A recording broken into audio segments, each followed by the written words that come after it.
Jeg hedder Christian. Jeg er ansat hos Complere som IT-supportkonsulent. Som IT-supportkonsulent hos Complere, der er mange forskellige typer opgaver. Der er kontorarbejde, der er også mulighed for at komme ud og besøge kunderne, komme ud i deres miljø, deres vilkår, se den rigtige side af skærmen, hvis man tager brugerens øjne på det. Se, hvad der rører sig derude. Du får føling med det. Du får mulighed for at se det administrative herinde. Du får værktøjer til at blive klædt på, til at løse opgaven. Min motivation for at komme på arbejde ved Complere, det er ens kollega og ens arbejdsopgave. Det her det er hjem nummer 2 for alle sammen. Vi lever under for IT i store og små afskygninger.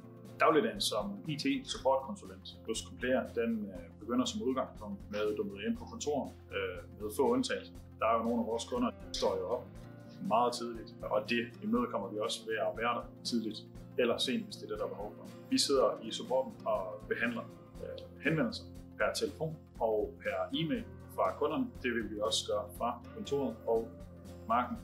Hos Complere, der har jeg været så heldig, at i 2019 har jeg vundet årets medarbejder. Jeg har været runner-up en enkelt gang, men har ikke formået at snuppe den nummer 2 gange endnu. Det kan være 2023, det bliver året, og man får lov til at vinde den igen. Værdierne hos Complere, de giver en god grobund til, hvordan vi internt skal behandle hinanden, og ikke mindst, hvordan vi skal være over for kunderne.